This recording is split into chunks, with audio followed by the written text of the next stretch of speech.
Ladies and gentlemen of the Future Foundation, hello, welcome. My name is Fernie, and welcome back. Today I'm joined with the lovely Gabe, as always. Hello, Gabe. Absolutely. How you doing?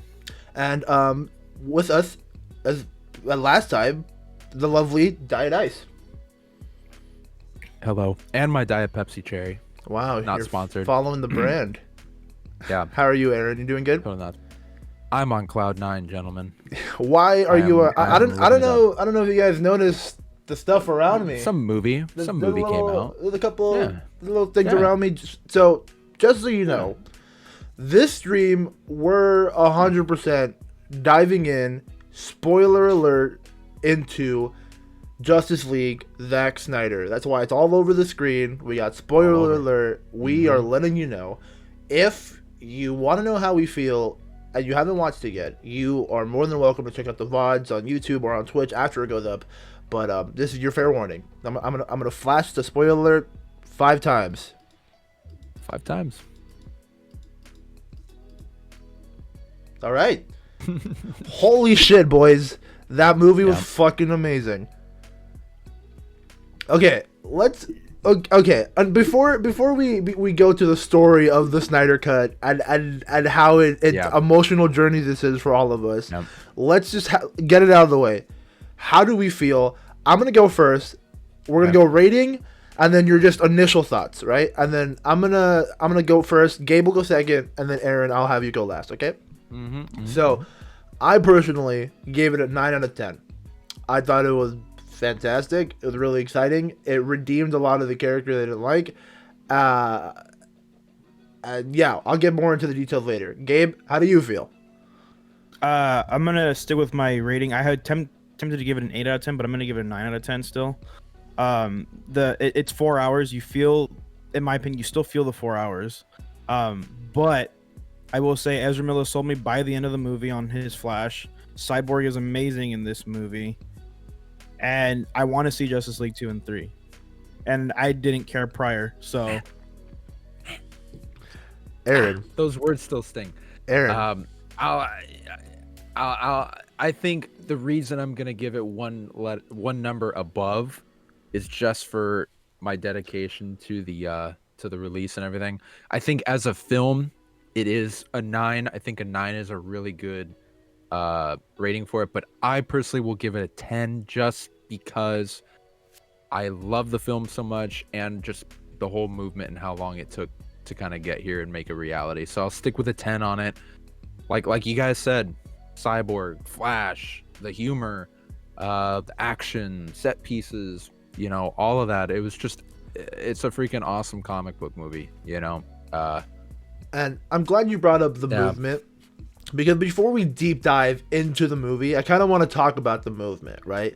Because this has been a crazy, event, right? Because so let's flash all the way back when Zack Snyder was originally doing Justice League, right? He had his movie. Technically, even if he had his vision back then, it probably wouldn't have been what we got now. It wouldn't have been as ambitious. Been maybe 2.5 hours, maybe 3, right? It definitely wouldn't have been ambitious. A lot of stuff would have been cut out because originally it was supposed to be a trilogy, right?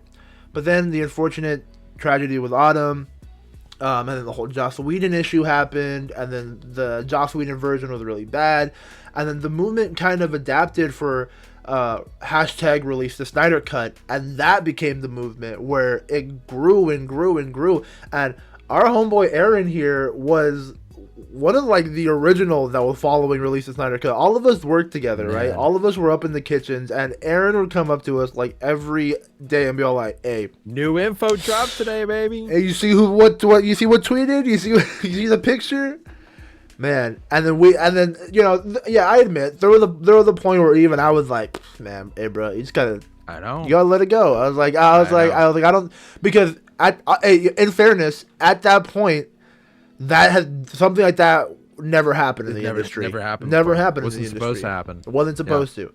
So it's it's nuts that this was able to happen. You know what I mean?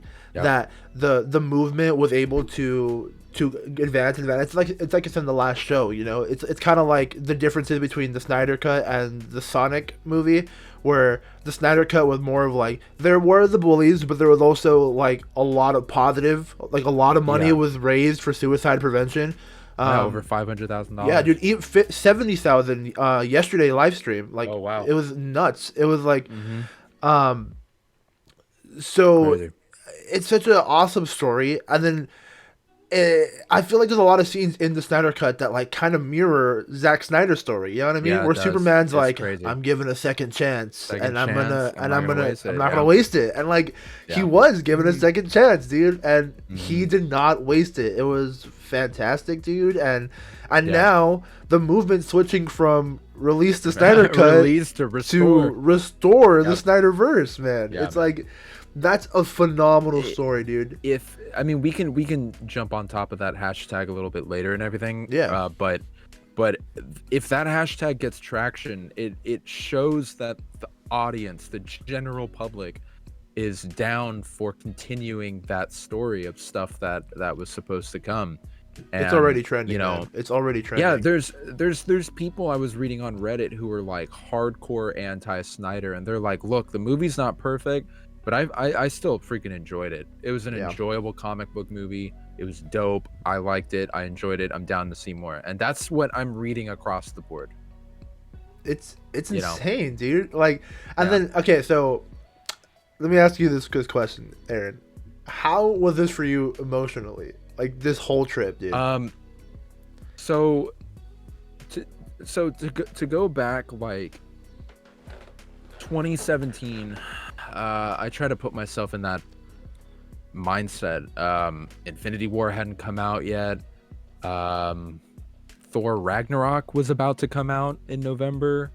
I watched it the other day, but I watched the first trailer ever for Infinity War, and that came out at the end of November of 2017.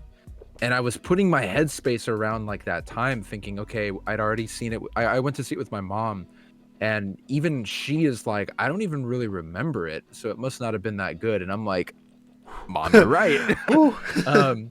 But it's for me, it started around February 2018, when a source on a tweet that I read said that he was told that there is a different cut of the film and that it is finished. And that was when I was like, there's a Snyder? Like, Snyder has his own cut? I mean, that would make sense because he, was on the project. And I started digging a little bit more, and people started like hashtag, Snyder Cut. They weren't doing release the Snyder Cut, but it was just kind of Snyder Cut, and making jokes about it. And then Ciarán Hinds, who plays Steppenwolf, he did the motion capture and he did the voice performance for Steppenwolf. Incredible actor. He was one of the first people on the entire film to speak out about it. And he said that the film is different from the one they shot. That sparked it because people were like, it's different. What do you mean it's different? Because the general public thought Joss Whedon was just coming on board to finish the film, to finish editing. Yeah. And at first, when that happened, I was like, dope. He did Avengers. Like, I'm sure it'll be great. They'll finish editing, finish the visual effects, and be solid. But then in the summer, that was when they announced he was going to do a little bit more than just finish the film.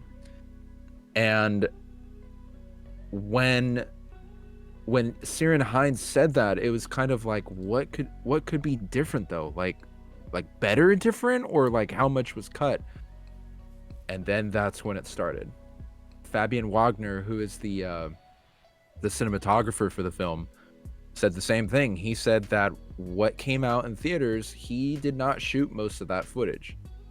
Then traction again, and then Zack started teasing stuff on Vero, and then the traction just ended up going and going and going, and I started seeing physical proof with screenshots and storyboards, and he would release unfinished VFX, and I'm thinking, wait a minute, I remember there's a whole different movie here. I remember that picture that released that was literally just it was a picture of a film reel that just said the Snyder Cut, and everyone was like, yeah, it's real, and it's finished. Like, yeah, I that was like, that was oh man, that was February 2019, and one of the big things I remember was when he teased Diana, Wonder Woman. Spoiler again, if you're still worried about that. When she Well. killed Steppenwolf, when she cut his head off, he shared in the fall of 2018, an unfinished VFX shot that's in the movie of her about to cut his head off. And for me, it was like, I'm solidified. It's different. Yeah, There's something that's there. nuts. And, you know, emotionally wise, because the film kind of has a slow start in the beginning. It's trying to, you know, set up some stuff. It's dragged a little bit. But once it started going and like the league was starting to form and just some of the sequences that were cut and just it felt like watching a movie for the first time again, this movie in particular. And it gave the same excitement I had when we watched Avengers for the first time. Yeah. OG Avengers. It was like seeing the characters come together, but it was their true self. It wasn't forced. It wasn't stupid. It wasn't like cringy where it's just kind of like, man, what is this movie? And I think what hit me the hardest emotionally was the end when Flash was doing the back in time. It was just kind of like, you know, it was so incredibly epic, and the pacing and the payoff of it, that's what solidified it for me. And you know, that I think was the moment where it was just like, oh my gosh. You know, like Matt was screaming in the background and we were just kind of like, oh my gosh. And I knew this film was a home run when I could hear Gabe and Kevin like laughing or saying like holy shit, like at a moment, you know. Yeah. Not that I was like hoping you guys would like it no matter what, but it was just like, damn, this is a good movie. That's a really good movie. Yeah. So I like earlier today I had Dark Side on my TV and I stood there paused and I was like, You got it. right there on my TV. I used to lay on this bed right here just going, damn, we're never seeing that movie. And it's on my screen, dude. It's just the greatest feeling. It's the greatest feeling. Look, So awesome. the reason why I gave it a 9 out of 10 personally was because as I felt like, when you were telling me last night, because my thing was like, I felt like it didn't need to be 4 hours. There was some things that could definitely been did cut, not. but then Right, we'll talk I about understood like what you were saying, where Mhm. it was everything just to digest and just to like eat it Yeah. and take it all in because you were getting it and like it's the last time. Mhm. Like I get that, but I'm like, if they're the perfect version of this movie, there's a lot of little scenes that could get taken out because it just Sure. felt like it dragged Yeah. on. But Do other you than guys want to get into that? Do we want to talk about some of those? well, yeah. So like, let's talk about like the opening, right? Like there was a lot of like very long, like the Bruce Wayne walking to Iceland didn't have to be like a 30-second, 40 like what 2 minute 100%. 2 minute long. They could have cut probably 2 shots of it. It felt like it was a credit sequence from like the movies from the 90s. You know what I mean? Like remember the 90s, like those movies would just Yeah. have like shots of nothing and just to show the credits. Like it kind of felt like that. It felt like it was a little bit of waste time, but I understood it with very beautiful shots. Right. Cinematography was great. Like, you know, like there's nothing knocking against the shots. I just felt like, and then, you know, Paul from Heavy Spoilers called it yodeling, but we found out now it was Icelandic chanting. It's just like Icelandic. Yeah, the Icelandic singing singing, and everything that was just like a little too long for me. Those are the things that I think Zack is putting in for the sake of it. Like say for instance, we never had this timeline where he couldn't release the film, and like let's say he was gonna be able to release his cut of the film back in theaters. I don't personally think those things would be in it. I don't think the singing, you know, group of people I don't think so either. would be in it. And if they were in it, I think it would have just been a very like quick shot of them singing as he's going away. I think they would have blended it together. That's why I feel like this movie easily could have been edited down to like an Avengers Endgame like time, It could timeline, have, and and still be as still be as impactful and effectful. Maybe it would help the pacing just a little bit better. You know what I mean? Like, but other than that, I loved everything else, dude. Like, cause and I'm glad you brought it up, like with like Matt and Gabe and Kevin like being audible, because the moment the moment all of us did it at the same time. The first real moment was the bank scene. The Wonder The Woman, fucking Wonder Woman bank Yeah. scene. Let's talk about that. So some of the things that was cut from the film, like someone on Reddit today said it best. They said, this is a great movie, but there's no way in hell that this could have been cut down to a 2-hour movie No way. in theaters. No way. And they were saying, I understand why Warner Brothers did not want to release this movie, because they probably looked at it and said, we can't cut this film. You know what I mean? Like, it's written that long. It's supposed to be this long. We don't want to release this in theaters. No one's going to want to watch a 3.5 hour, comic book movie. Endgame obviously proved otherwise, but Number I 2 think- in the box office right now.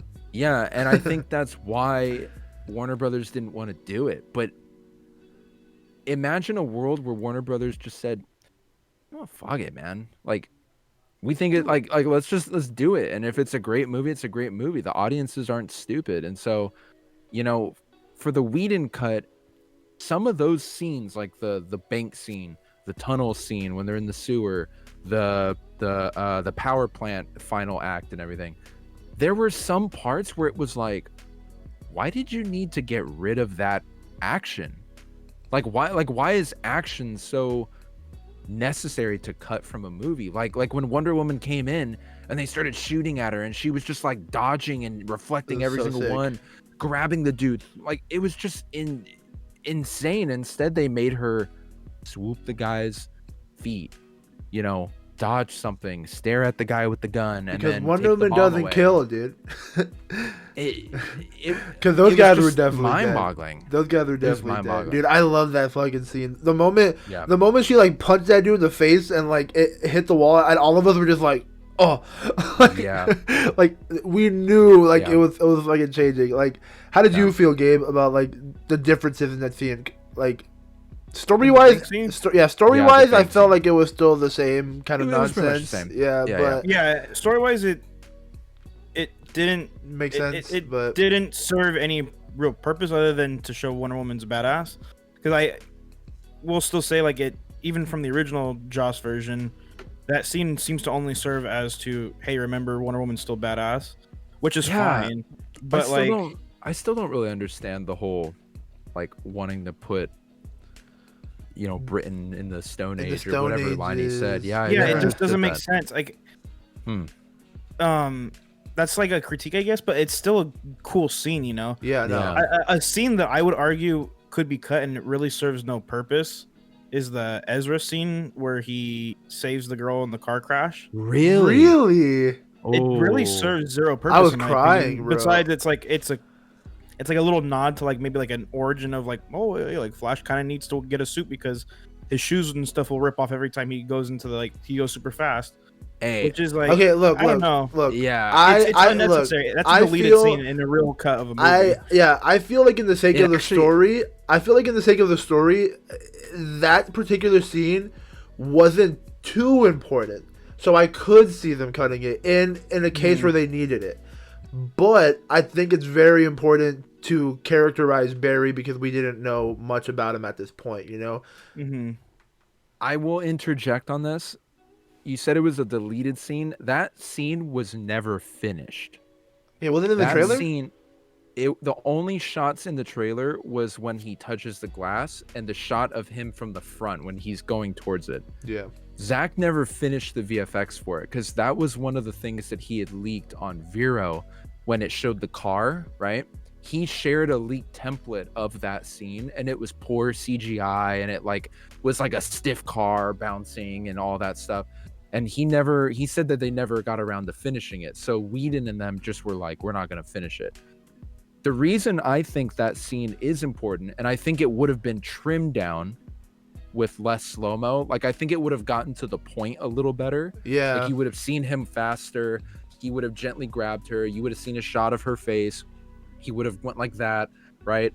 You would have seen, I don't think you would have seen the shot of him grabbing the hot dog. I think they would have kept that joke in for the dogs, but I don't think you would have seen him grab it and put it in his pocket. I think it might have just been like, oh, I got one of these, you know, and whatever. But I think that scene is just simply important for the sake of introducing the characters. If you look at Avengers, right? Avengers introduced Hawkeye, Hulk, and Black. Well, not too much for Black Widow, but or wait, was it? No, she was in Iron Man 2 and Winter Soldier. That's right. Yeah.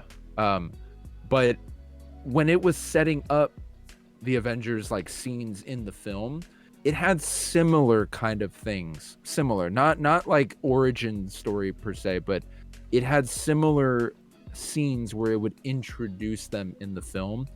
And I think that Flash scene saving Iris was just an example of that. So I personally don't think it needed to be cut, but I think trimmed down would have effectively helped that scene in particular. And someone on Reddit even said this film easily could have had 20 minutes cut off if the slow-mo was either cut, trimmed, or sped up, which I agree. I think there's some shots that like are cool in slow motion, like with the Amazonians and everything, but like when Batman fired the turret, right, and you see the shell going, Yeah. boom. I think all you need is boom, and then continue the scene. You know, like you can cut like milliseconds off of that, and it still be pretty effective. Yeah. So I agree. yeah. So that Flash origin, I think, is a good example of like, yeah, Zack's gonna drag it on for the sake of this movie, but in theaters, I don't think it would have been that long for sure. Yeah, it I wouldn't agree. have. Yeah. Now, another person that got more scenes was Aquaman with Willem Dafoe, Yeah. and Amber Heard, Mira, and Mira, who has a yeah. fresh accent. Let's when we speak about Amber Heard, let's just speak of Mira as the character. Let's Mira, not give Amber Heard yeah, any time of day. You're right. You're yeah. right. Mira. Yeah. So, Mira has a British accent.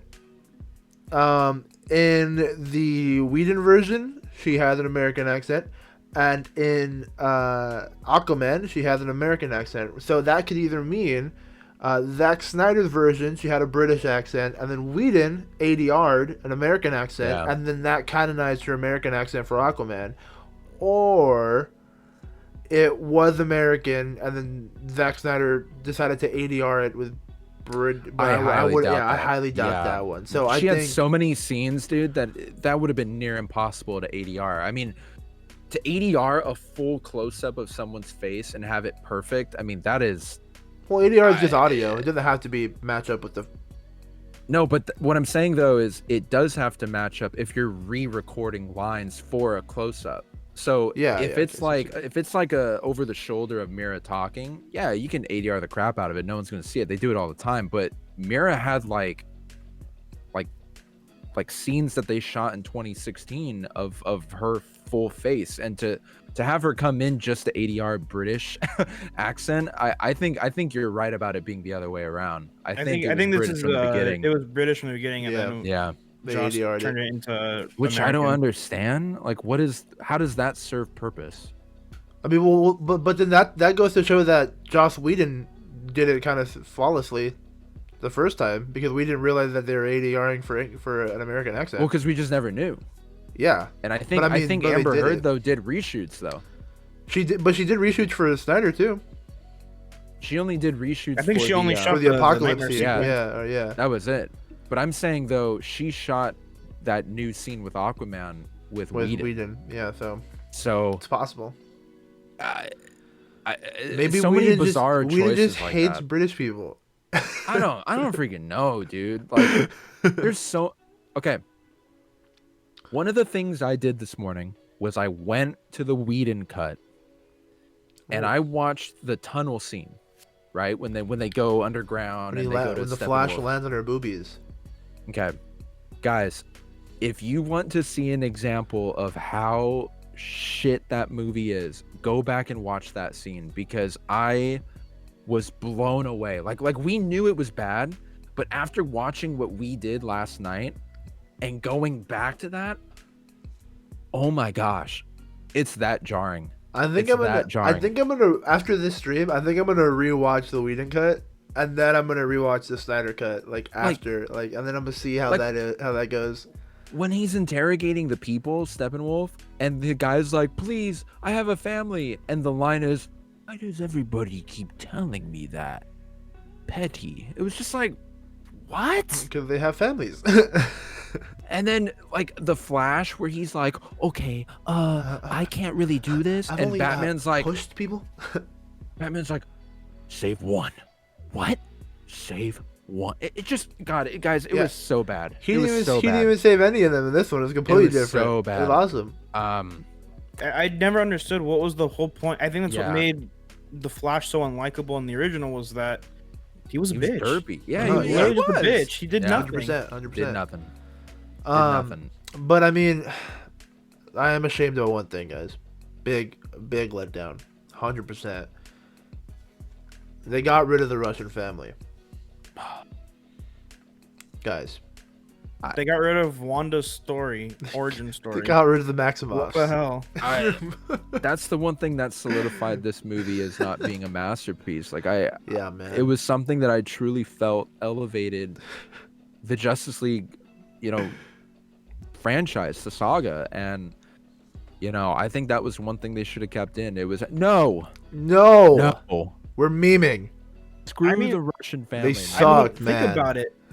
They literally brought in a group of actors for that whole sequence, and then they did a whole extra sequence where Flash and Superman have this pissing contest where they're gonna go save people. Yeah, racing against each other. And it's the most pointless part of the movie It's dumb. because Yeah. it takes away Superman from fighting Steppenwolf.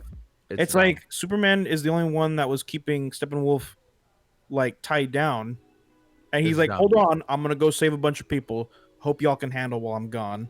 It was dumb. It's mind-boggling how much they altered stuff for the sake of it. Like there's no good reason. I will also say that Flash's running was obviously a big concern for everybody when the Whedon cut came out, and I think it was better utilized with Zack's vision in this version of the film. Like, he still obviously does the flailing with his arms, but I think it works with this character of the Flash. It didn't work in Whedon's. Like, if you go back and watch that footage, he's like, and like Superman's like flying like, on your left, I'll take the right. It was dumb. Yeah. It was dumb. It was all dumb. Everything that they did to Flash.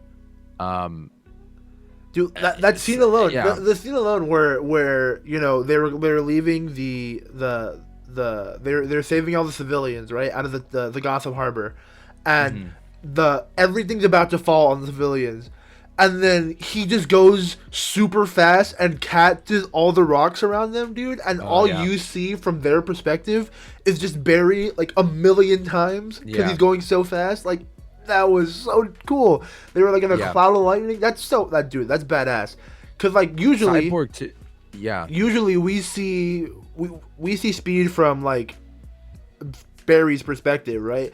Everything's slow. Everything's like right, but like that scene right there was like the outside looking at Barry and seeing how fucking fast this man is. It's nuts. It's cool. I think the most surprising thing for me too was a lot of jokes that I like shit on and made fun of all the years. I was surprised that they were actually, Zack's jokes and stuff. And, the one joke that I still don't think hits, and it's a little bit better context because of, the Flash character in this film. But like when they're getting off the plane, and he like looks up at the bat signal and everything, I get it. It's just kind of like that humor of just like, oh, shit. I hate the snack hole line.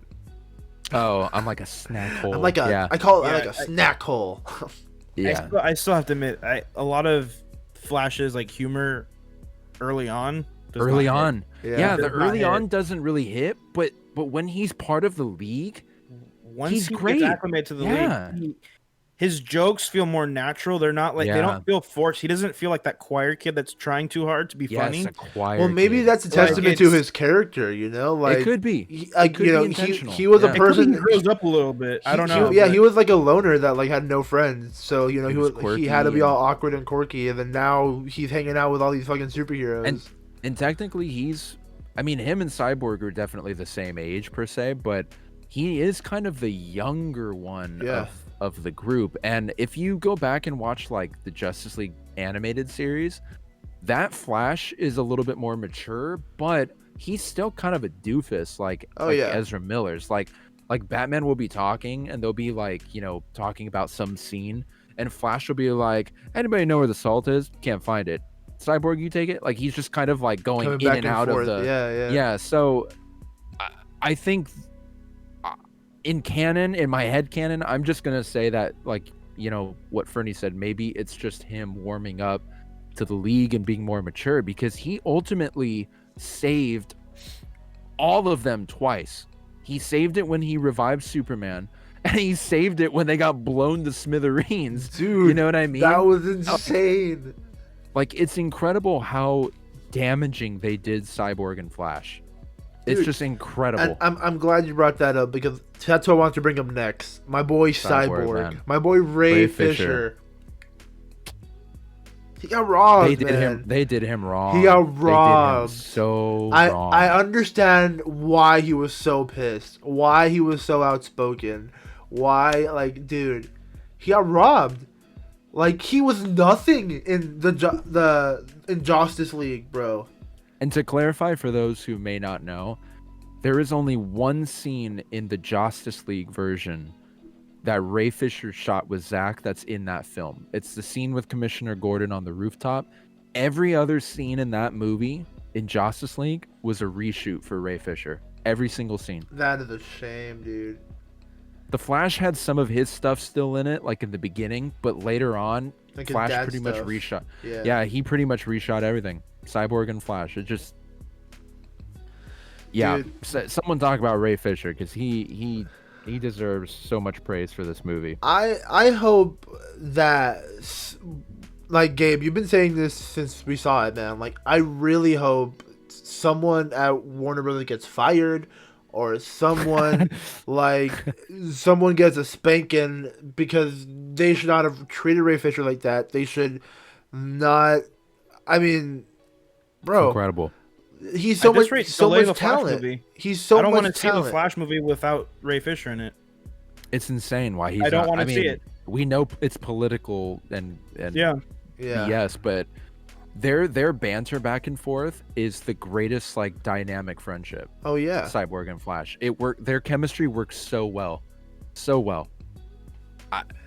It's like I'm excited that Michael Keaton got announced to be in the new Flash movie, but I'd rather them delay the shit out of that movie and fire the people responsible for why Ray Fisher doesn't want to work for them, and just do the original Flash movie that they wanted to do.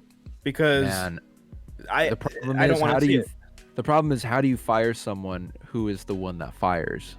You know what I mean? AT&T. You gotta go where the money comes from, man. You gotta go to the Yeah, top. AT&T. If AT&T, like, realistically, this is the only way that it will actually happen. Because AT&T doesn't give a fuck about no hashtags. I'm gonna be honest. AT&T, Care about money. this has got to hit their. It either has to hit their stock, or it's gonna have to hit their next projects. You know, like if people boycott their Yeah. next projects, then that's the only way. Like, and it sucks because that's like a way of, that's from like Yeah. basically negativity. Like we gotta bully the So- crap out of them. Let me ask you guys this, because I've read into the Walter Hamada thing a lot. They did their investigation. They did fire people who were responsible for gross behavior and everything. They said Walter Hamada worked 100% with them during the investigation. Now, I know that Ray has been adamant on Walter Hamada being an enabler. He defended Jeff Johns, all the people involved, you name it, whoever they are. Let's say, for instance, Walter did not do anything illegal, obviously, or didn't do anything that violates, workplace abuse or anything like that. Let's just say Walter Hamada was a shitty human being. Let's just say he was a terrible guy defending people that he associates with. I don't know how you guys feel, but that is not grounds for It's not fireable offense. firing. You know, there's terrible people. We've worked with bosses who are gross, mean, lazy, negligent, abusive, but unless it gets to the point of like damaging in terms of like the job and all of that stuff, it's like, Ray, homie, sometimes you just like there's bigger fish to fry kind of thing. And I know he's adamant on accountability, and I applaud and respect him for it. But I think very well it might have gotten him blacklisted, if I'm being honest. This is another case of as well is, he's maybe accusing Walter Hamada of enabling, but Walter Hamada at the time clearly was more focused on budget and what would possibly give us the most return in money. I don't think he cares about the creative crap, honestly. I don't think he cares whatsoever. Yeah. And at this point, it seems he saw Zack Snyder had like the over 3 hour long movie. It was probably like, yikes, that's not gonna. Yeah, they were scared. They probably didn't really want to see Black Suit Superman. Yeah. Suicide Squad had bad reviews. BVS had bad reviews. Wonder Woman had great reviews, but then they were like, "Well, shoot, we have Justice League coming up. We don't want another flop." I think that's what it was. They gave in to the crowd, and they honestly also were probably thinking, "Who am I going to side with? Am I going to side with this actor who kind of hasn't really proven himself yet? Has nothing. He's had no other roles. Or am I going to side with these other people who giants who have been more established in this industry?" So it sucks, man. It does suck. But it does. What you can blame Walter Hamada for is you had this under your belt, and you let Joss Whedon just create crap, Yeah. So there's the grounds for firing is that he's totally mishandled everything that's happened with DC. I think what should be done, and I hope to God above that Walter Hamada sits at home, reads the damn tweets that are firing out today. The reception. No, just hear me out. The reception, the tweets, the praise, the demand for more. And you would hope to God that he calls Ray and goes, "Listen, homie." Not even apologizing, but just saying this is bigger than what we could have ever imagined. Do the rights, like make the wrongs right and get him back in there, because his performance was almost the saving grace for this movie, and he did it so naturally as Cyborg.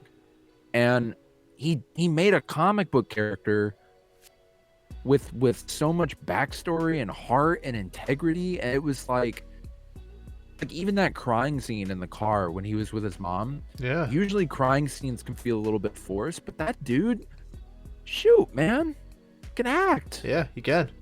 And he's up there with Tom Holland's "I Don't Want to Go, Mr. Stark." Yeah. Literally, like you remember what I said, dude? I genuinely I stopped and was like, oh man, I'm not ready to see this. Like the moment right before, like you know the origin. It's like, dude, I was ready to like Ray Fisher sold me. Like he sold me on the emotion. I would watch a solo Cyborg film. Oh, and yeah.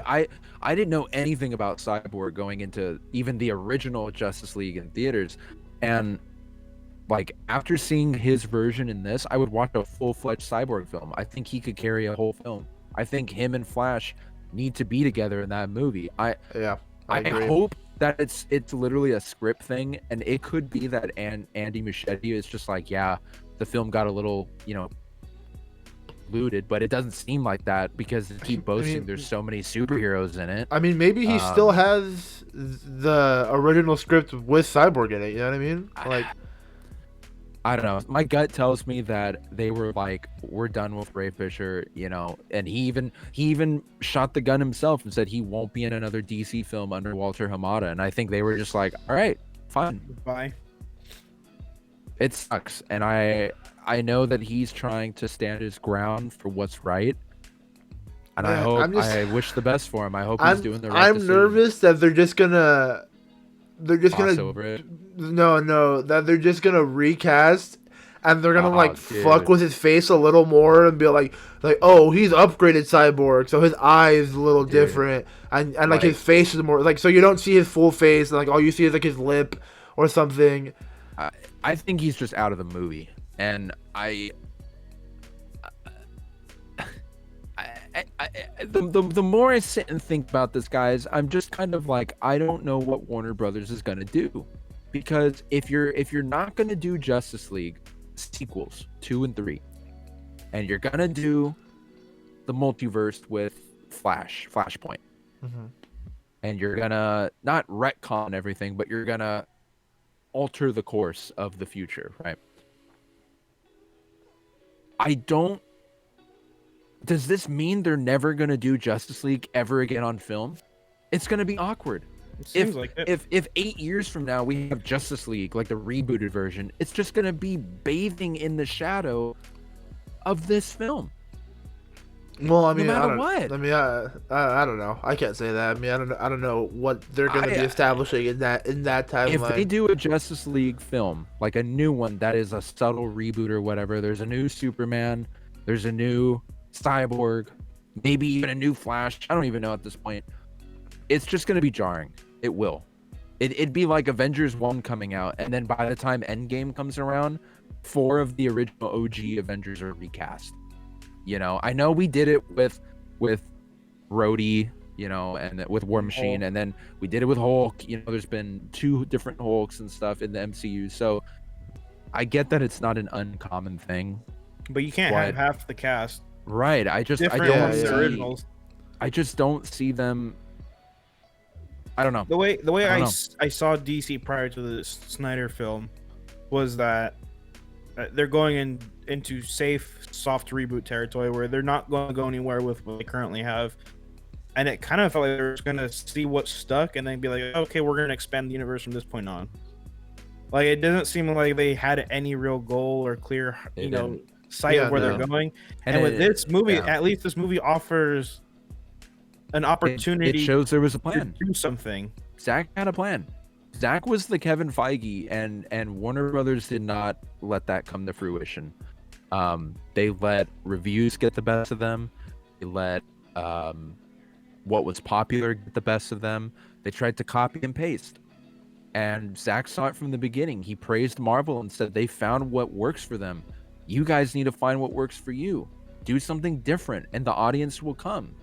And, I know a lot of people made fun of the nightmare scene in BVS. It didn't make sense, but it was setting the stones. It was setting the stones of what was to come, and we just never got that chance. We never got the payoff like we did with this film. Because now things are clicking. We're going, oh, that's this. Man of Steel was setting up that. BVS was setting up that. Suicide Squad was setting up that. And now look, people want more. People want to see Darkseid kill the Justice League. Dude, you know what I mean? That whole thing was nuts, man. Like the Omega Beam, like him stabbing Aquaman, the Wonder Woman funeral, like it's... Listen, when Thanos did the snap, right? And the Avengers, were disbanded and all of that, and that cliffhanger ended, and Thanos sat on his farm and was like, all right, I'm good, chilling. I think Justice League, this one, if it were to come out in theaters the way that they killed Steppenwolf, manhandled him in front of a portal as Darkseid watched, and then stepped on his head like that, and instead of being angry and going, I'm Darkseid, and all he did was ready the Armada and turned around and calmly walked away, it has so much weight on him because it's like, he's about to destroy every single person on planet Earth. And all he did was calmly walk away. He didn't go, Justice League, I'm coming for you to claim my pride. All it was just him staring with that menacing look. What if Darkseid goes, well, it looks like I'll have to make a little league of my own. I'll do it myself. You're saying we some kind of Suicide Squad? We live in a society. It just the levity of that ending, that the League did. The League destroyed Steppenwolf like that. They got they just humiliated him. they manhandled and humiliated him. Oh and yeah. right in front of Darkseid, and even Desaad was just kind of like, told you he would fail. Yeah. If Steppenwolf was bad, I want to see how bad Darkseid and Desaad are gonna be. You know what I mean? And that and Elizabeth Warren. Yeah, granny goodness, man. Granny goodness. A travesty is what it is, and I'm not gonna be the one to be like, have your cake and eat it too kind of thing, but I want more. Plain and simple, I want more. I can add I'm text. not messages. interested in more. anything else that they have down the pipeline unless it's gonna go for what Zach was gonna do. Because like, I don't see any future with what they currently have set up. There's nothing there. This is the only possible out that they have at this point to do There's something with what individual they have. story potential, like Aquaman 2, Shazam 2, Black Adam, all that, but you're right. In terms of a plan, like event and story where we're going, we have to find out what happens. I can't wait for this, in 2023. Like, there's none of that. It's just kind of like, It's like, there's a they're lot of just throwing- DC films coming out. It literally just feels like they're just throwing shit at the wall and like, oh, whatever sticks. Yeah. And that's why it's kind of upsetting that they're like, there's some people that praise DC because they're like, oh, well, they're doing like Elseworld stuff at the same time they're trying to set up the main universe. Like, it all just feels like Elseworld stuff at this point. None of it feels like there isn't like this main canon timeline that they're going with anymore. Mm. And then like, well, okay, well, yeah, we get like a side Batman film and possibly Bad Robot side Superman thing. It's like, Yeah. but nothing in the DCEU is building to anything. You know what? I think the only future film coming out that has the same vein and the same tone of what Zack has been doing and with this is the Suicide Squad. That's the only film I kind of see that kind of has the Zack the Snyderverse feel. I'm excited for that, you would man. say. Like it feels like it could still be in that world. Even Birds of Prey feels like it's in the same world as Justice League, Zack Snyder's cut. So you're right, man. Like, I mean, I'm excited for Black Adam. I mean, it sounds cool. Shazam 2, from what we know, sounds cool. Aquaman 2 sounds cool. The Flash obviously is going to be the big, mamma jamma in terms of what's happening, but I don't see how you get this much praise, this much talking, the number one trending topic, the biggest movie. My mom was watching like Spectrum News, like the stereotypical news thing. They were talking about the Snyder Cut. Never has a film other than like Endgame been talked like this on all these media outlets where it's like Snyder Cut, Justice League is out today, fans have, it's just like Warner Brothers, you're getting what you've always wanted. You've always wanted to be at the top. You're now at the top. And the biggest thing is, what are you going to do with that? You're sitting with Marvel, and at this point, you've given Marvel possibly a reason to be concerned. And you're Marvel like, hey, respects you in a sense. We can't just fucking chill out, Because honestly, I'll say this. With WandaVision, as much as I think Wanda was it ended up being a great story about Here it Wanda. comes. Bro, what the fuck? They did not take chances. They did not take chances whatsoever. They did. They didn't take chances. They did It was at the very beginning, but safe. like at the end, Very they went safe. back to being super safe. They again with the teasing of this multiverse, but they refused to do it. They just didn't go for I it. know. We'll And see Zack- that. I know. Zach with the Flash said, "Fuck it, we're gonna do it. We're gonna do some cool shit." Oh, We're he going said we're back in gonna do time. some We're gonna cool fix shit, it." man. Dude, when that blast exploded and he just goes like that, I and thought you they just lost. see- I Yeah, straight man. thought they lost. I was like, "Oh, no, it's just gonna lead it to the apocalypse." doom, you know. I thought he was going back in time too, if I'm being honest. I thought he was gonna go and tie it in with BVS, where he like goes back, and all that. Bruce, But yeah, that was but the key. but that wouldn't make sense because he didn't have the The armor suit armor. or anything. Yeah, but yeah. I just I subtly agree with you, Gabe. I mean, I for one still enjoyed WandaVision. I know we all did for the most part, but this film showed what comic book movies can I feel like this film was the best of both worlds. It felt like a Marvel movie, and it felt like a DC film. Like if you were to look at it, you'd go, "Oh yeah, that's a DC movie. Oh, that's a Marvel movie." But this film, I think, is the film that Zack perfectly created a balance. It was a balance. Like it was still Zack Snyder's niche, like, you know, with his slow-mo shots and his kind of creative choices. But then there were moments where it was like, I could see Marvel kind of doing this, you know, like with the hero shots and the action and the, you know, the dialogue and everything. Mhm. But Gabe, you're right. This film, if it would have came out in theaters, edited a little bit better, let's say it was a 3-hour film, right? Mm-hmm. And it got the reception it did, like it did right now. Oh my gosh, we would have seen Justice League 2 and 3. We would have seen Yeah, the this Cyborg whole movie. storyline, everything. We would have gotten it all. And now now the ball is literally like Zack served the platter, and he's just kind of like, Hey Warner, do something. you know, and now Like, if you want everyone to, if you yeah. want to have the same numbers Marvel's pulling, do this. And I will say, like, don't get me wrong, I get it. Infinity War and Endgame, those are epic level events, and they those are, they can do the crazy shit in those. I get it, but that Right. doesn't mean that you can't do crazy shit on the side. You know, like this needing to be like back to. I don't think we need to go all the way back to like phase 1 of Marvel, where we have to be super slow at everything and like. I mean, multiverse is multiverse. Marvel is a crazy universe. Just go with it, man. Let me ask you guys this. My biggest complaint with Marvel films through the years and just at the state of where it's at right now is you can point a Marvel film from a mile away. The color grading is usually the same. The tone is usually the same.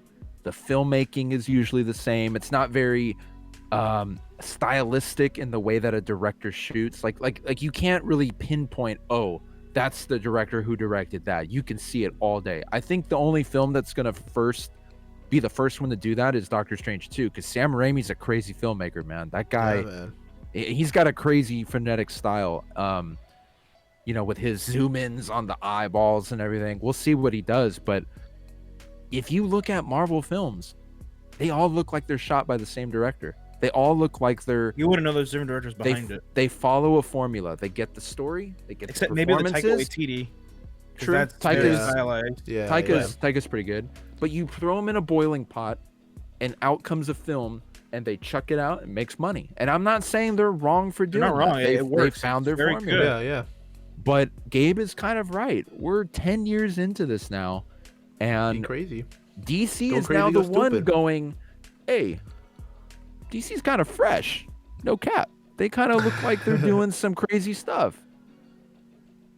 You know what I mean? But then the suits Like- are all like, no, it's not canon. Joss Whedon think- is canon. I think the best way to describe the juxtaposition is Star Wars. If you look at the sequel trilogy, 7, 8, and 9, those are like the Marvel films. You look at Rogue One and Solo, and the way They they took shot chances. it, they took chances, the There way was they shot differences. it. Yes, you can tell like Solo and Rogue One feel like they belong in Star Wars, like a modern day Yeah. Star Wars. 7, 8, and 9 are like So safe. just The safest corporate. safe corporate filmmaking, yeah. big budget, bulky corporate filmmaking. And man. this is why I will always go back to, like, people love to shit on the prequels, man, but they felt different than the original trilogy. There was Yeah. some cool rhyming story beats, but it was telling us different story in a different Yeah. era. Yeah. And the sequel trilogy just took the original trilogy and corporate Marvelized it, and it Yeah. sucks. It sucks so much. Yeah, I'm glad you brought that up, dude, because it Snyder's Justice League helped solidify that claim even more. That, you know, there's so many things that we can look at Zack's work and be like, man, I don't know what he's thinking for certain things, you know, with his slow-mo and all that. I get it, it's his style, but then you look at the things that he's been saying, how he talked about, yeah, I told Warner Brothers, you know, they need to do something different. No one wanted to listen. And now you're looking at it in retrospect going, he was freaking Yeah. right. Why didn't no one He listen? was right. And it comes down to who he is. He knows the characters. He loves the characters. He had a story. He had a vision, first of all, and he knew what audiences kind of wanted, if we're being honest. Yeah. So it's just so hard to fathom what's going to happen now. It hurts my brain the more that I think about it, because I don't know what's going to happen. My gut is telling me Warner Brothers is just going to move on. I think they're just going to move on from it. They're going to be like boasting in the pride that, it's HBO Max exclusive and it's, this epic superhero movie, but that's not going to settle for fans, man. No, they've won over so many people. It won over you and Kevin. And you guys aren't even huge DC fans. Kevin said the other night, it makes me want to read some of the storylines. Yeah. Like, I knew Darkseid and Thanos are comparable. Like they're the big bads of their respective universes. But at the same time, like, I didn't know much about Darkseid. I was like, okay, well, I know he's the big bad of the DC universe. Didn't really care. I mean, my focus in DC is Batman and like his rogues gallery. I know some of Superman.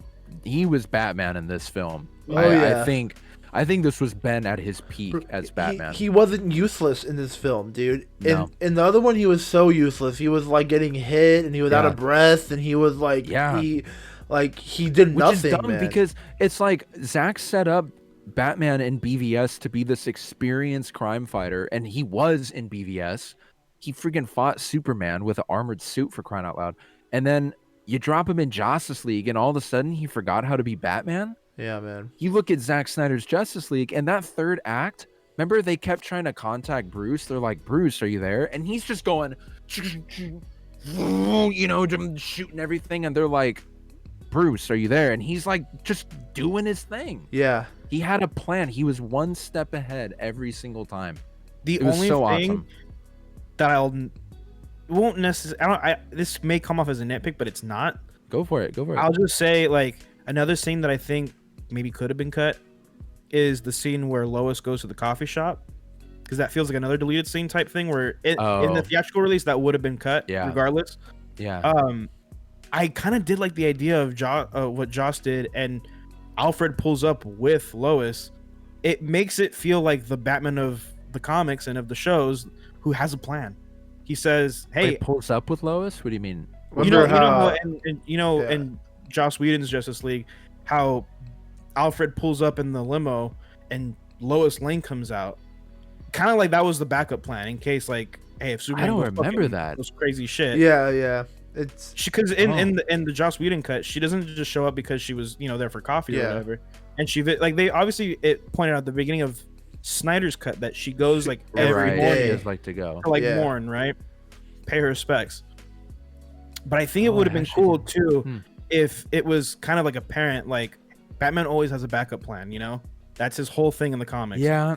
So it would have been cool if he's like, hey, we're gonna bring him back, Alfred. I need you to pick up Lois Lane. Yeah, bring Lois. Just in case shit hits the fan and he doesn't remember who he is. Okay, yeah, I could kind of see that, because he did know about Lois, and at first I was thinking you were saying where Lois goes to Alfred, because I was like, she doesn't even know who he is. No, but no, I could kind of see that, because you could still. I think would have fit. You could still, character. You could still leave the scene of her like going to the memorial each day. I think that still works as like just kind of showing this is what Lois is going through.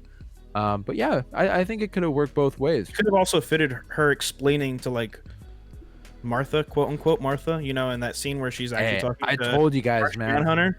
I went and watched that. She has a thick accent on purpose, man. That was I couldn't even notice it, if I'm being honest. Like when I was watching it, I couldn't even notice it. Freaking Matt, though, he's like, no, she had it. She's from such Kansas. An instigator, dude. Dude, guys, nah. Shout out to Kev. He says, I want to learn what anti-life is. I don't know what that is. I want to learn about the Flash, and Superman is actually really good. Yeah. So from what I gather, the anti-life equation is just like it lets you control like a race and change matter and stuff, right? It's like a dominating power for a being to control all sentient life. Essentially, it's essentially all of the the Infinity Stones coming together. Essentially, in a sense. I don't know too much of the comic storylines for the anti-life equation, but that was first revealed by Zack in 2019, early 2019, I think. He was doing for charity screenings of 3 of his films. He did Watchmen, BVS, and 300. I think he did like three of his movies, and he would do Q&As after them. And when he did the BVS thing, I had a friend who was there too. Why I didn't get tickets, I don't know, but I just didn't. But he Zack had a little bit too much to drink. He was kind of tipsy, and people were asking. They said, what were your plans for your original films and everything? And he was like kind of talking, and then he was like, you know what, fuck it. And then everyone started cheering, and he was like, here's what we were going to do. And that was when he revealed the anti-life equation, all that, and everyone was like, oh my gosh. Okay, the anti-life equation has been in comics since Jack Kirby created them. You know, he was the guy that created the mother boxes, the anti-life. I thought all that stuff was like new, like in the 90s comics. That was back in the 60s and 70s. He was doing that stuff. So Darkseid, all of that was like back in the heyday of DC Comics. So at this point, if nothing else happens with Justice League 2 and 3, we're never going to see the anti-life. Even if they do a reboot down the road, I think this is the last hurrah for the anti-life if they choose to go forward with it. But yeah, Superman was actually good. I agree. Yeah. It goes to show that Superman was never going to be the focus of this film, and I think that's fine. I think the minimum screen time that he has, it's fine. Him coming back had purpose. It wasn't just Bruce being like, I don't care, we have to do it, we have 1% chance, and like just that stupid speech that he did and everything. For the Flash though, I recommend the Flashpoint comic run. It like rebooted it was one of the arcs that rebooted the universe, and it talks a lot about his powers and most popular characters. Oh, it's such a good comic. I have it. It's an awesome fucking comic. And then you can never go wrong with classic Flash comics. I mean, OG Wally West and everything. Those are fun. They're just cool backstories for the Flash, But Flashpoint is like the quintessential, I mean, hey, reading material. Believe it or not, the Flash show, as cheesy as it is, it does give you a lot of knowledge on the Flash. You got to do it, Fernie. You got to do it. Run, Barry, run. Dude, literally, yeah, man, I was watching the last episode of The Flash that just came out. There's this whole new timeline with a different version of Harrison Wells, and Barry got his speed back because he lost it for a small amount of time, and now he got it back. And dude, that version of Harrison Wells literally said, "Run, Barry, run," 4 times within a 2-minute scene. Not even lying. Not even lying. He said, "Now, go inside and get your speed, Barry. Run, Barry, run." And then Barry runs inside, and then Barry's like running, and then it's like the slow, like it starts getting all slow motion, all dramatic, and then it echoes in his head, "Run, Barry, run," and then it cuts to like all the different characters, and it goes one more time, "Run, Barry, run," and I was like, all right, man, this is too many times. Dude, the first time they ever did that line, it hit so hard. I remember sitting there watching the Flash pilot, dude. I remember I leaked the Flash pilot. I found a leaked version of it. I watched it like 4 months before it came out. It aired. And I watched it, and that fucking scene where he was like, "Run, Barry, run," and then I was like, but then they just overused it. And that reminds me, I think my biggest complaint, and everyone seems to be agreeing, even hardcore Snyder fans, they did, and I know you guys are gonna agree right off the bat when I say this. They did overuse the Amazonian chant every time Wonder Woman did something. I said it. I said it when we were watching Yeah, I was it. like, it, okay, he it likes was this a getting to lot. the point because it would be like it would show Wonder Woman move her head and it would do the sound and it was just like, you know.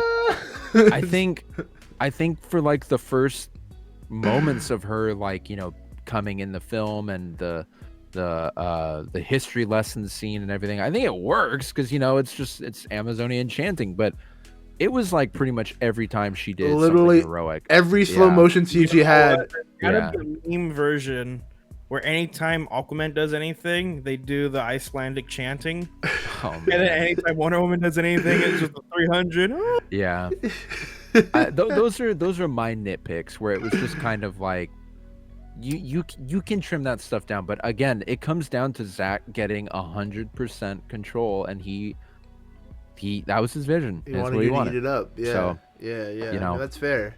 I mean, Yeah, it's he deserves it, but at the same time, it's like, Zack, homie, hello. you're a great filmmaker, man. You don't need to put that many in. And that's You don't why need to put that I many in. gave it a 9, man. I was like, I feel like this movie could have been a fucking banger 3 hour to 3.5 hour Yeah. movie. Like, it could have been a banger and like and cut a little bit of the fluff. You know what I mean?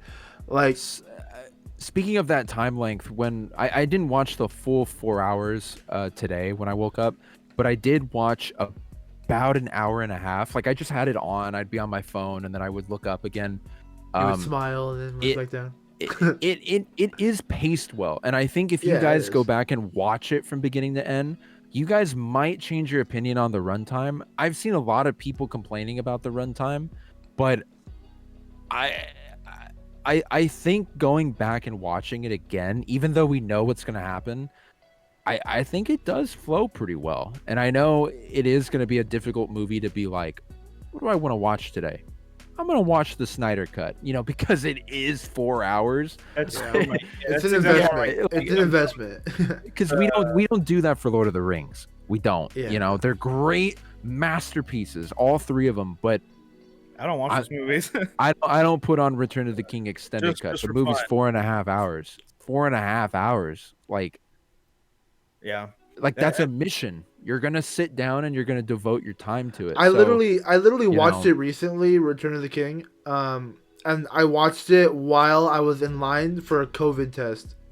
Because I was like, I'm Oh. here for hours anyway. Yeah. I was like, You might as well. might as well might as sit well. down. And Yeah. I was like, man, it worked out. It worked out. Yeah. Maybe now I can God. watch Justice League instead. Yeah. What I would hope Yeah. is that, like, in like the Blu-ray DVD, you know, that comes out, Mm. maybe instead of attaching some of the epilogue stuff, you know, like I would take the whole nightmare sequence and just put it as like a bonus clip, you know, because you could totally remove. It's a cool scene to get, and I get we got it because Zach was like, "We're fuck it," you know. Yeah. I mean, I get to do this. It So I'm kind of gonna plays show as a what could've comic been. book too, though. You know, if you Mhm. think about it, like kind of the end part of a comic. But But I think it would just help with like the overall runtime. You know, it's like, okay, you watch a movie that's like, okay, I want to watch this as a Mhm. side. But yeah, there's some stuff that could have been like maybe like an after credit scene instead of part of the flow of the movie, I guess. yeah. But other than that, I mean, it's one of those movies where, you know, you got to be like, all right, we're gonna watch this. You know, Yeah. you can't just put it on the background, really. So But I think long. I think it solidified itself though as one of the all-time great comic book films. I'm not saying it's the best or it's better than Endgame. I think Endgame will forever, for a very long time, hold the mantle as just the most impactful, emotional, Satisfying. epic, satisfying. It just hit all the right beats on that film. And personally, I don't think Endgame's a perfect film either. I think No. yeah, there's it's not. like the only comic book movies I consider perfect down to a T is like The Dark Knight and like Spider-Man 2. I think those are like perfect comic book movies. The Dark Knight is like it set the standard so high for what was to come in comic book films. And so Endgame though hit everything. It was like Gabe said, satisfying, emotional, impactful. You guys remember the theater experience we all had. Oh, everybody had the same experience. Dude, I said on last Everyone. stream, like last week it was like Endgame was trending, right?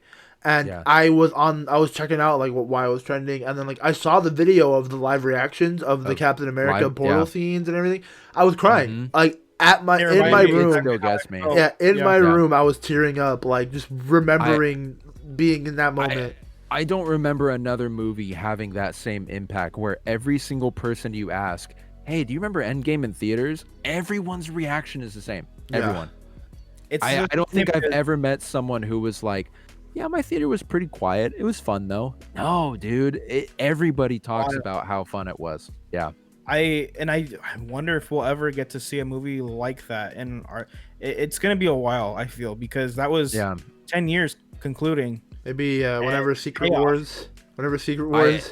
I will say that if a 3-hour version of the Snyder Cut came out in theaters on a packed Friday or Thursday night screening at midnight, right? It would have made money. I think it still would have had a really good audience reaction, like audible. I don't think it would have been, Endgame where people were standing and clapping and cheering, but I think that final third act would have had people like... It would have been like Avengers 1. People would have been like, really epic moment. Yeah. I still even remember as the credits were rolling, how they did like the special like signature for the stars. Yeah, people were clapping. Yeah. Bro, when it got to the last two Captain America, people were standing up, clapping, cheering. I was people. And then when Iron Man was the last one, people were crying, bro. Yeah, dude. I know. And then all you hear is the tink, tink, tink, tink, and everyone was like, "What does that mean?" All the Marvel theorists out there. Yeah. Just see, that's why I'm so I'm like Thanos right now. I'm satisfied. Inevitable. Because DC kind of got a very good glimpse of that feeling right now. You know, it's a huge day and it's so much positivity across the board. It really had me worried because I was preparing myself for a whole year since they announced the Snyder Cut back in May of last year. I was preparing myself for this day to enjoy it because I knew I was going to like it no matter what. But I was preparing for people to not like it. Yeah. I was ready to go, guys. I was ready for it to be like happy for me. But then just the general public, said, yeah, it's better than Justice, but it's still garbage. You've got some trolls who are saying that, but for the most part, I've seen nothing but positivity. I've seen people who were like, I don't like Snyder, don't like any of his previous films. This was awesome. And it's just like, it's freaking bittersweet, man. I could not have asked for a better release, if I'm being honest. I'm just so happy. And I'm so happy for you, dude. Like it's been it's been years in the fucking making for you, dude. Like just flashbacks to me and you outside of the kitchen by that railing, and then you just walk up with your phone and you're like, the railing. Remember I told you guys, listen, he's shooting something, no one knows what it is, and you and Kevin were like, okay, man. We'll see, dude. We'll see. Yeah, well, and then, hey, man. Now I'm on the release the Snyder Cut train, dog. I've been on that train dude. ever since the Justice League was announced, like actually coming out. I was like, it's possible. Release the Snyder Cut. Snyder got robbed, and I want to watch it. This is so there's 2 days that were like solidified in glory for me. This is the number one, right, for the Snyder Cut release. But the second one was when it got announced, okay? And that was the day Zach was doing the BVS, the Man of Steel watch party. Yeah. And he introduced Henry Cavill at the end. They did a Q&A, and I thought that was going to be it. I was like, oh, it's awesome to see Henry talk about it, because he hadn't talked about Superman at all since Justice League had come out. And, when he flipped the camera and it was like, I got one more thing to show you guys, and it was there. And I went on Twitter and all the accounts started tweeting it. All of them. I remember you guys were texting me. my phone. I mean, I literally had people going, "Holy shit, is it real?" And I'm like, "It's fucking real, People baby." messaging Like, you like you had a baby, like no, they congratulations. were. No, they actually were. Some of the people who told me that it didn't exist, they were literally sent me gifts, and they were like, "Shit, my bad, dude." Hey, Like, what do I it gotta was do? just, it was literally like my day in the sun, you know, just kind of like, I was on cloud nine that whole week. And even now, after the movie came out, my dad texted me and was like, "How was the movie?" Like, I have people being like, "Yo, how was it?" And I'm just like, All right, hey, hold on. Now that I can see I your could sleep. face, give me a as accurate as you can a representation of what your face looked like while watching certain scenes. What part? Give me a scene. The Like, what scene? flash time travel explosion scene. So when he's running back, right, and you see them like reanimating back and all that, it was literally like, I was dead ass doing this. yeah, there was one part when like the music built up and the steps were forming underneath him, The part of, and like, he was going. I literally was just like, and you know, you hear Matt in the background screaming his let's head off go! and everything. He was like, get that bitch. That, I mean, that honestly was it. My mouth was dropped during Yeah, so dude, many of the there was action a scenes, and oh, man. Batman when he was doing his whole thing fighting, it just the scene when all of them are finally together and like you see Cyborg like flying and shooting stuff, and then Wonder Woman would come down, and then all of them at the same time, and like that was another moment where it was just like, what am I watching? I'm Yeah, so dude. happy now. Yeah.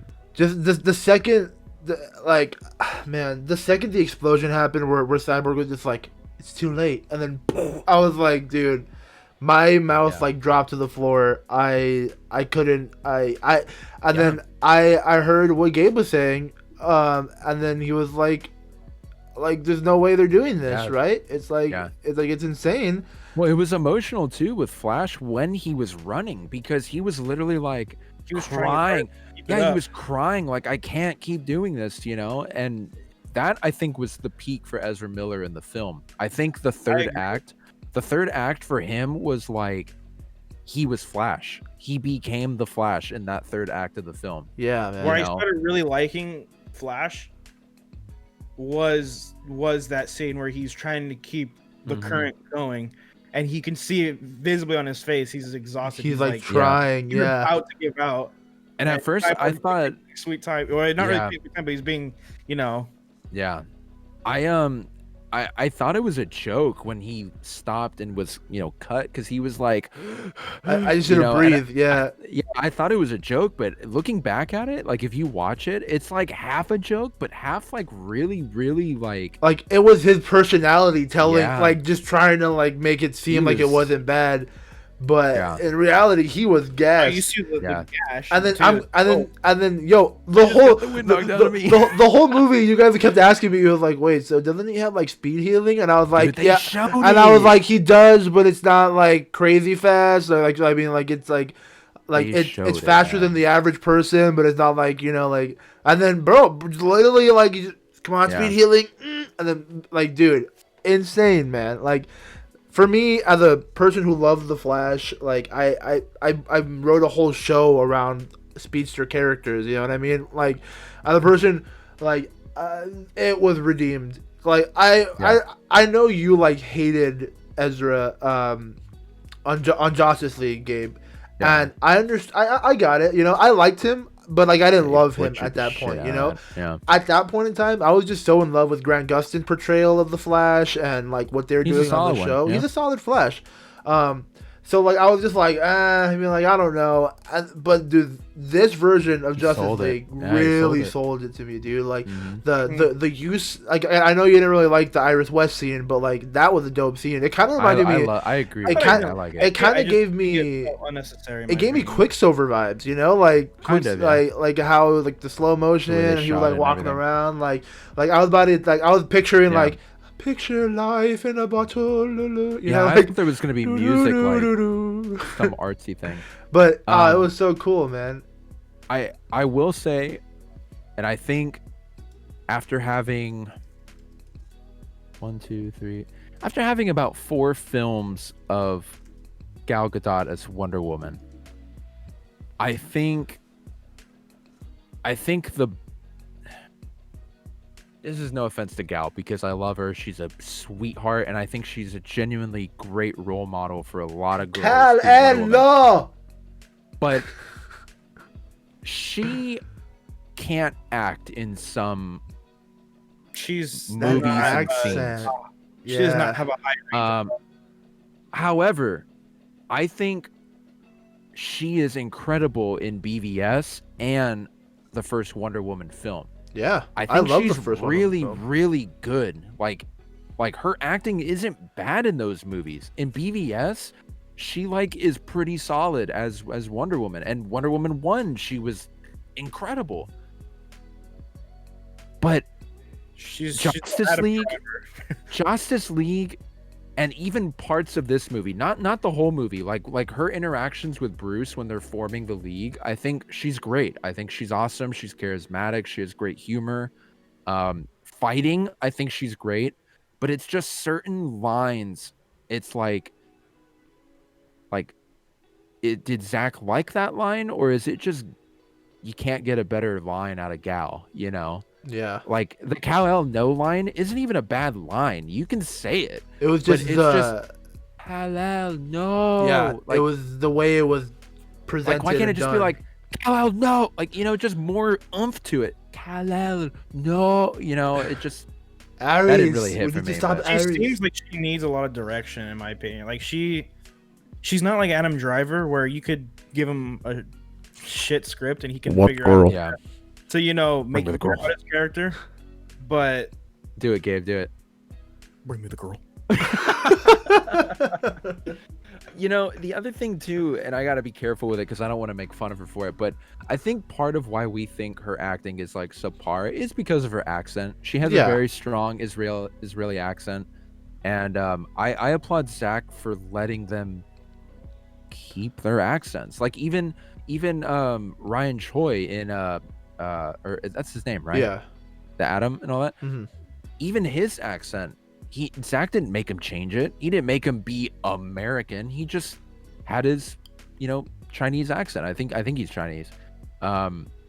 So I don't have a problem with Gal's accent or anything, but I think maybe that's why sometimes her dialogue comes off as a little Yeah, no, it's hit or miss. I love Gal. She's great. It's just it all comes down to line delivery at the end of the day. Yeah, it does. it's nothing to do with her acting. Like there was scenes like the scene that was way better in this movie where it was between Bruce and Diana, and then where I was like, oh, I ship it a little bit, where they were talking, and then he was like, oh, so you got Aquaman, and he was like, well, he said yes or whatever, and then he was like, so he said no. He said yeah, no. he said no. Yeah. Like that was such I a love good that line. Yeah, that was a good I love line. that line. It Great was in the scene. first trailer, and I thought it was so great.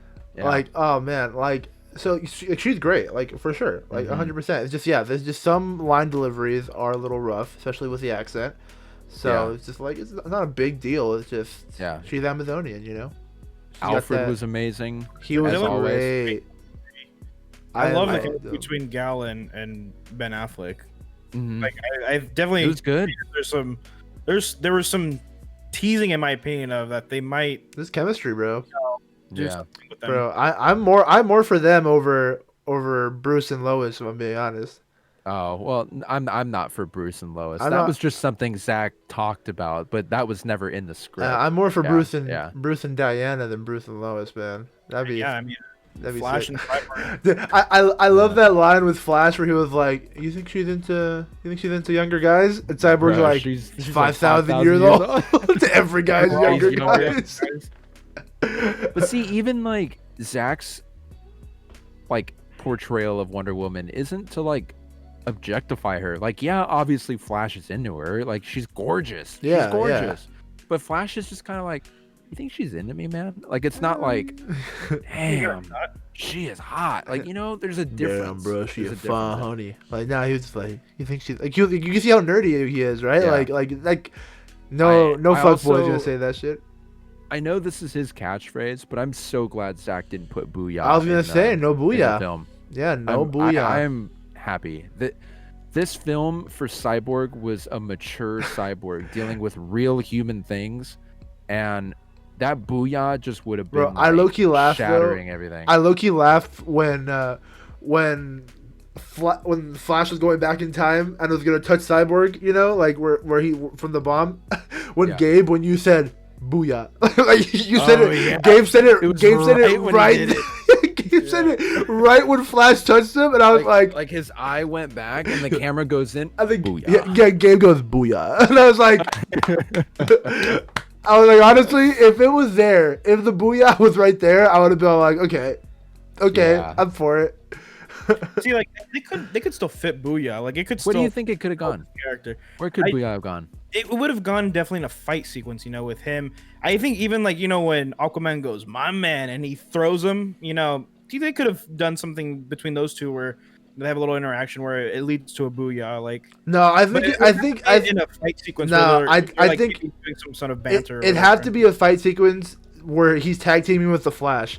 I feel like a booyah would only work in a scene with the Flash because of how charismatic the Flash is. Booyah, not like a booyah. Yeah, he would have to be. He would genuinely have to be excited. Like if he just scored a touchdown, what did they do the booyah in the touchdown sequence? That would have been kind of cool. Nothing to do with Cyborg. I personally like the tag teaming. Like if there was like a 360 shot Zack did, where all the parademons like surround Cyborg and Flash, and they just kind of look at each other, and then Cyborg goes, and Flash is just doing his thing, and it was just like, just kind of something angsty like that. Or like they beat it, and then Flash was like, "That was awesome," and then Cyborg is like, "Booyah!" And they like high five or some shit, like real quick, and they're like, it would have worked. Put it in, but. I mean, I'm fine that they didn't. Dude, honestly, I think he should have done a booyah just to say, like, fuck you to Joss Whedon. You know what I mean? Like, I'm going to put a booyah in there that works, bro. Like, your booyah sucks. I also saw some of the worst shots, like a compilation on YouTube in the Josses. And it's incredible how many booty shots he put in of Wonder Woman. There's one or two. There's one or two in the Snyder Cut that I definitely noticed, but there's way not more intentional though. There's not way like glorifying it. Yeah, no, there's way more in the Joss Whedon.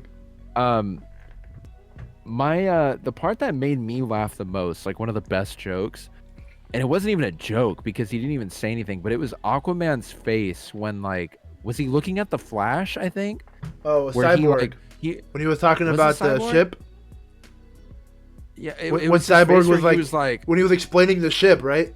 When he was like, it could fly, but it just needs something with the AI or whatever. And then Aquaman's like, he was just like nerd or like call it like getting like a nerd. Yeah, that was Cyborg. His delivery with that was so great because it wasn't like forced. It wasn't Jason going. It was just like. It'd be fun. That'd be hilarious if that was improv. Imagine that was improv. Like that was genuinely just Jason, just like. I loved it because it reminds me of, no offense to choir kids, but when they would just say stuff, it was just kind of like.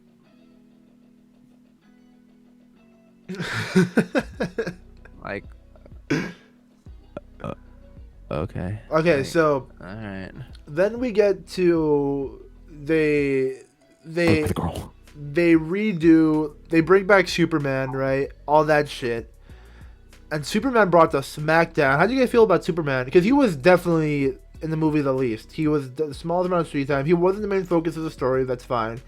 But he was definitely in the least. He had but he was OP. He brought the smackdown. He basically saved the day. Yeah. But which is why I think it works. Yeah. Yeah. They reserved him so much because had he been there from the start, Steppenwolf wouldn't gone that far. Like that's the whole point.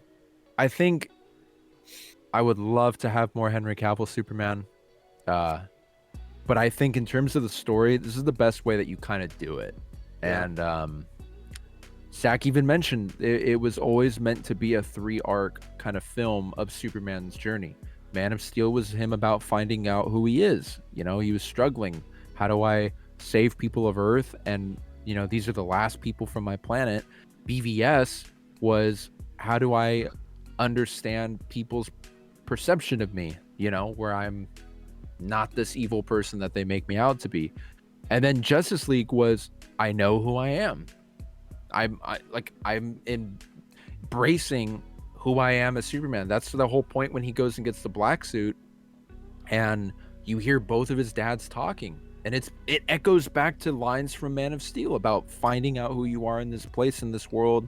You're gonna do great things, all of that, and now he's Superman. So I think in terms of that arc, it worked fine for Henry Cavill, and great. I would love to see more though, for sure.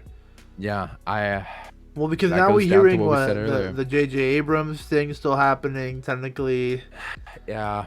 Like, cause like Yeah. let's see if for the Snyderverse happens, right? Like if let's say Restore the Snyderverse picks off and it actually works, right? Like for example, they're not gonna cancel Matt Reeves as the Batman. They're not gonna cancel J.J. Abrams' new Superman.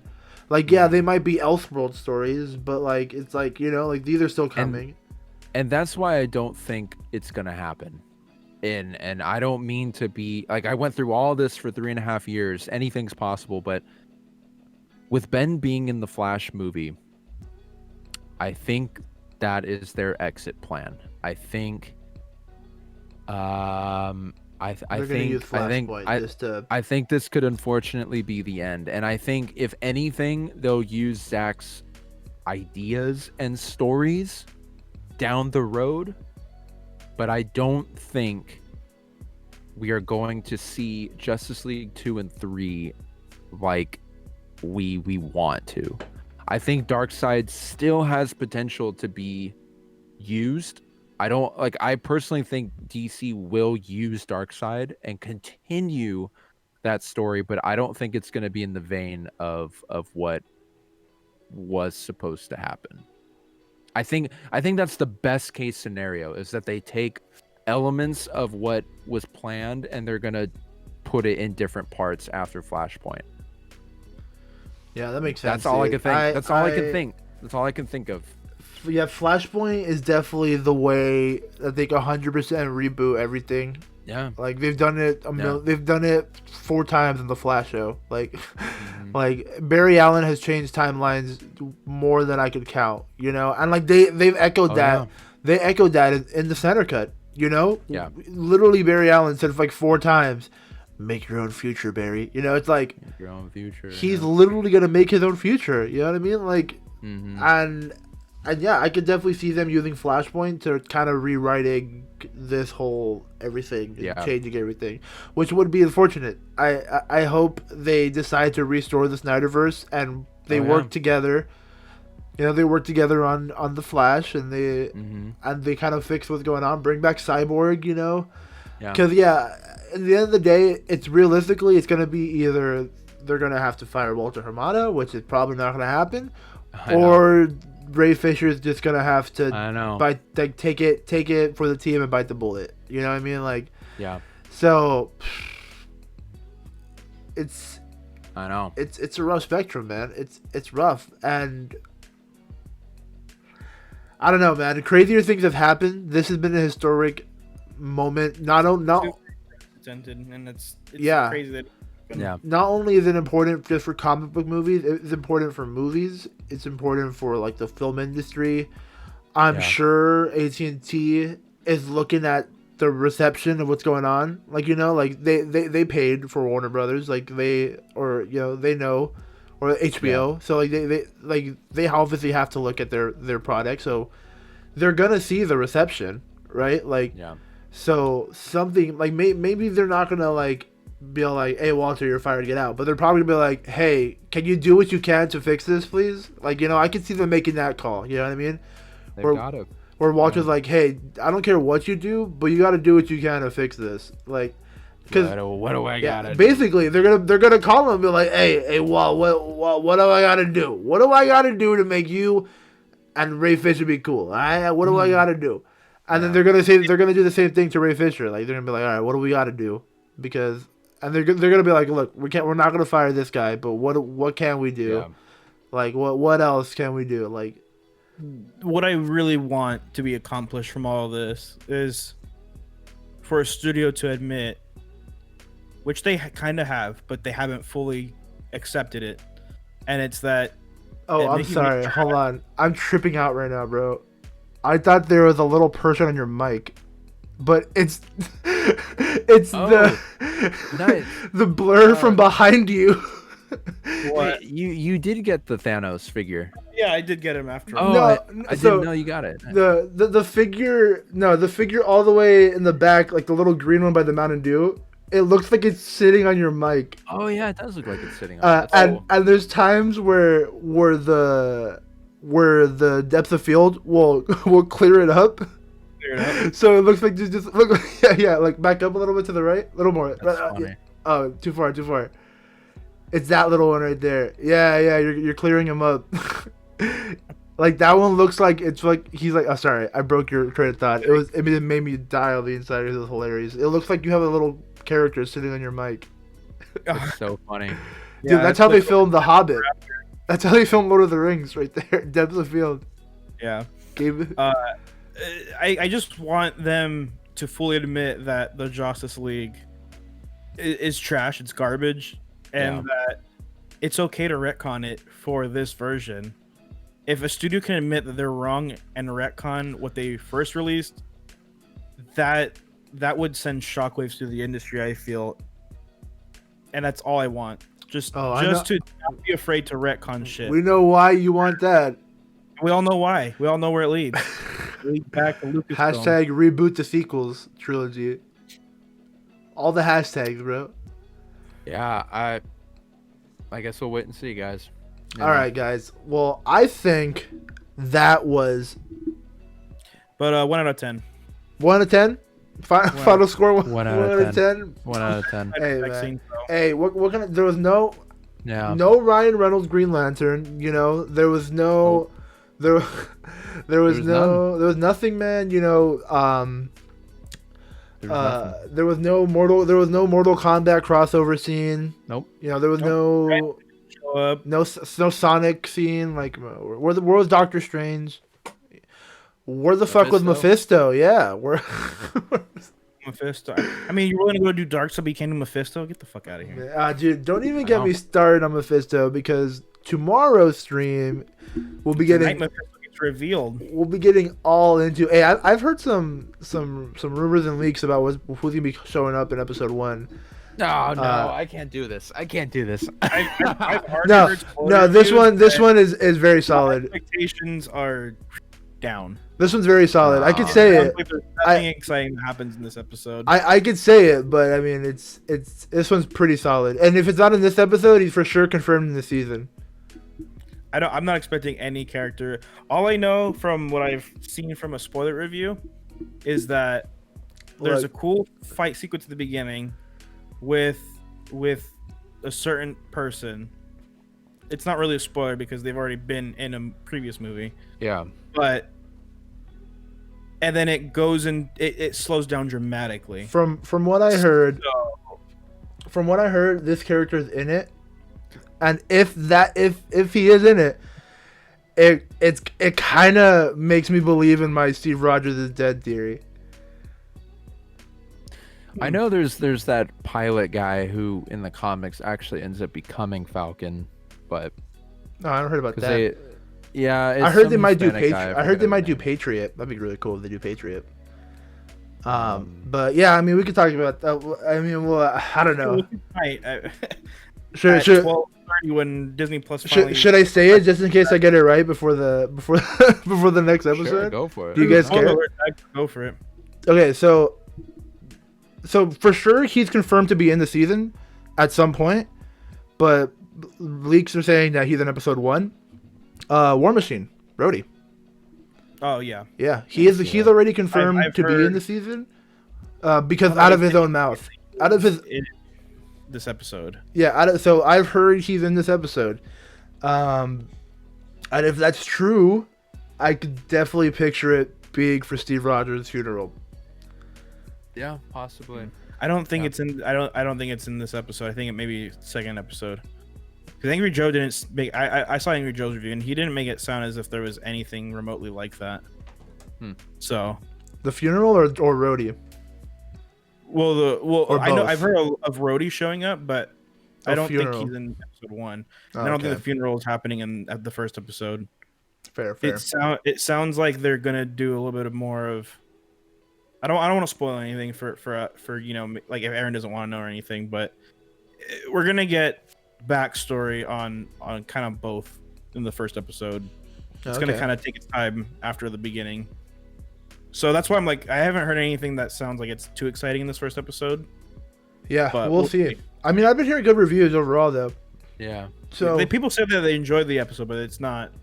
I haven't heard special. of any like groundbreaking revelation. Well, it's only episode 1, so we can't be all like Mephisto confirmed episode 1 to be the most amazing. I'm gonna tweet right now. We're just going in, hopping. It's gonna be fun. I'm excited for tonight. It's gonna be cool. Yeah, it's gonna be fun, guys. But we're gonna leave it out here, Aaron.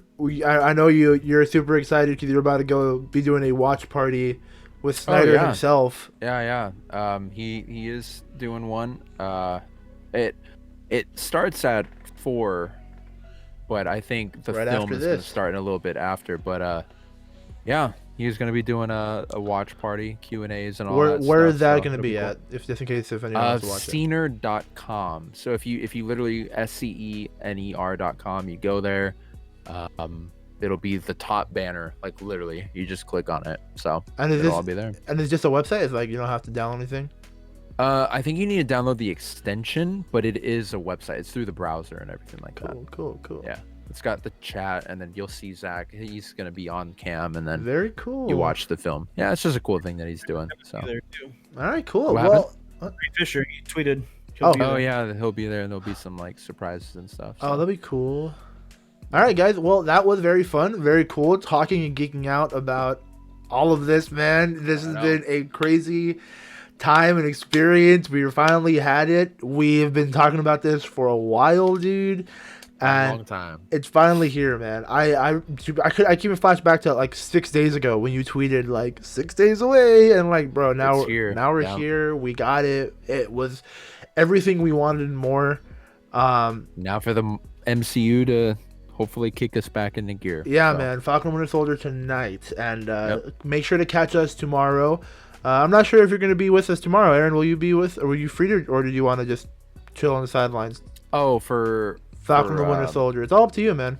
I'll if I change my mind, I'll maybe jump on board. But but if anything, I tomorrow might have some stuff to do. We'll be covering the Falcon and Winter Soldier. To be sick, man. We're gonna be theorizing Mephisto in every scene. It's gonna be awesome. An Easter egg, I'm gonna call it out.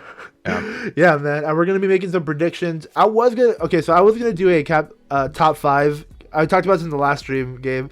The top 5 ways Captain America come back, right? And then Kevin Feige out here announced does that interview where he says he's not coming back, and I was like, well, fuck my theory then. Work on it. He is back in the form of, we'll see him in like cameo as like in the background, as like the museum sequences and stuff. There'll be like pictures or like little videos of him, but he won't be like actual Chris Evans in a new scene back.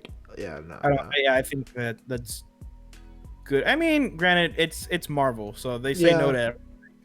Even though we know, but that's also Feige though. Garfield are coming, regardless if they say no. And if they don't happen, it's because they're coming in the 4th movie that was also filming alongside Spider-Man 3. So I mean, you never know. Never know, guys. Okay, so that's going to wrap it up for here. There is a chance that we will be over doing the ice party at my homeboy Diet Ice's channel over at Diet_Ice on Twitch. Ice Party is a little podcast just like this, but we have our friend Kevin, and we talk about basically anything. We're probably going to be geeking about the Snyder Cut a little bit more because that's how excited we are. Have a new layout, too, and everything. We've been working on some new stuff. It's looking pretty good. Yeah, so you can go on Diet Ice. Any other place they can find you at, Aaron? Any social media network you use, Twitter, Instagram, all the same. Diet Ice, Diet_Ice. And what about you, Gabe? It's Foster Sore everywhere on Twitch, Instagram, Twitter. Very nice, very nice. Make sure to follow Future Foundation over here on Twitch if you haven't already. Make sure to follow us on YouTube where we post our VODs. I've missed the past couple of them because I just haven't had space on my computer, but I've recently freed some up, so I'm going to upload them all very soon. You can also follow us on Twitter at Future Foundation. You can also follow us at TikTok where we have new TikToks. Aaron's edited one, I've edited one, and Kev, our homeboy Kevin. Some more to come. Our homeboy Kevin is doing one right now that's fire as well. It's gonna be awesome. I'm excited to see all of them edit stuff, so check it out on TikTok if you want to see their edits. It's super awesome, super fun. And yeah, you can follow me at Fernie the Great on Twitter, or Fernie the Great on anything else. And yeah, that's basically it, guys. I hope you guys, both of you, have a good day.